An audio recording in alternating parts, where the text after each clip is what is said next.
ವನ್ಯಪ್ರಾಣಿಗಳ ರೋದನ ಕೇಳುವರು ಯಾರು? ಹೊಲಗಳಲ್ಲಿ ಆಹಾರ ನೀರು ಇಲ್ಲದೆ ಗ್ರಾಮಗಳತ್ತ ಮುಖ ಮಾಡಿದ ಮಂಗಗಳು. ಆಹಾರ ನೀರು ಇಲ್ಲದೆ ಪರದಾಡುತ್ತಿರುವ ವನ್ಯಪ್ರಾಣಿಗಳು. ಹುಲಸೂರು. ನೀರಿನ ದಾಹ ತೀರಿಸಿಕೊಳ್ಳಲು ಹೊಲಗಳಲ್ಲಿ ತಿರುಗಾಡುತ್ತಿರುವ ವನ್ಯಪ್ರಾಣಿಗಳು. ಹೊಲಗದ್ದೆಯಲ್ಲಿ ತಿನ್ನಲು ಆಹಾರ ಇಲ್ಲದೆ ಗ್ರಾಮಗಳತ್ತ ವಲಸೆ ಬರುತ್ತಿರುವ ಮಂಗಗಳು. ನೀರು ಕಾಣುತ್ತಿದ್ದರೂ ನೀರಿನ ದಾಹ ತೀರಿಸಿಕೊಳ್ಳಲು ಆಗದೆ ಮಂಕಾಗುತ್ತಿರುವ ಮಂಗಗಳು.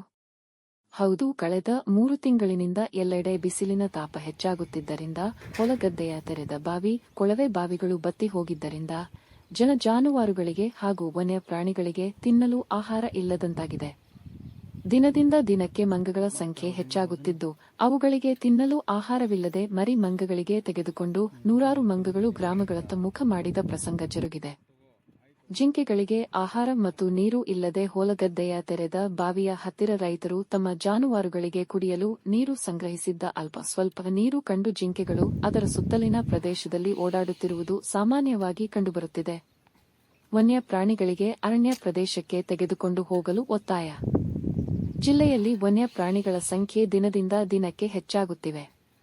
ಅವುಗಳಿಗೆ ಆಹಾರ ನೀರು ಇಲ್ಲದೆ ವಲಸೆ ಇನ್ನೊಂದು ಪ್ರದೇಶಕ್ಕೆ ತೆರಳುತ್ತಿರುವಾಗ ವಾಹನಗಳ ಡಿಕ್ಕಿಯಿಂದ ಜಿಂಕೆ ಹಾಗೂ ಮಂಗಗಳು ಸಾವನ್ನಪ್ಪುತ್ತಿರುವುದು ಸಾಮಾನ್ಯವಾಗಿದೆ. ಇವಾಗ ಆಹಾರ ನೀರು ಇಲ್ಲದೆ ಪರದಾಡುತ್ತಿರುವುದು ನೋಡಿದ್ದರೆ ಎಂತಹ ಕರುಳು ಕಿತ್ತಿ ಬರುತ್ತಿದೆ. ಅರಣ್ಯ ಇಲಾಖೆ ಅಧಿಕಾರಿಗಳು ವನ್ಯ ಪ್ರಾಣಿಗಳಿಗೆ ಸುರಕ್ಷಿತ ಅರಣ್ಯ ಪ್ರದೇಶದಲ್ಲಿ ತೆಗೆದುಕೊಂಡು ಬಿಡುವಂತೆ ಸಾರ್ವಜನಿಕರು माझे नाव पांडुरंग इंद्रजीत पाटील.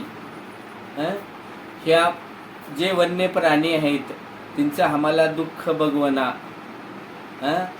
म्हणजे पाणी नसल्यामुळे वन्य प्राणी गावाकडे येण्याची धावत चाललेली आहे. सगळ्यांनी जरा धावत केलं तर पक्षाची समाधान होतंय असे एक माझी इच्छा आहे. 1-2-3 महिन्यापासून रानामध्ये पाणी नाही, ऊन एकदम हे आहे.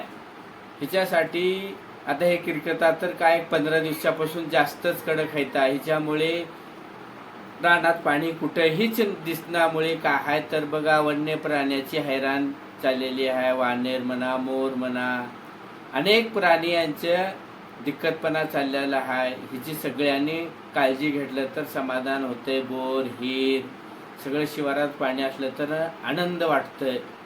हे असं माझं आहे. एक शेतकऱ्याची धावत का आहे, पक्ष्यांना, जनावराला, अनेक प्राण्याला पाणी देवावं असं माझी इच्छा वाटते आहे.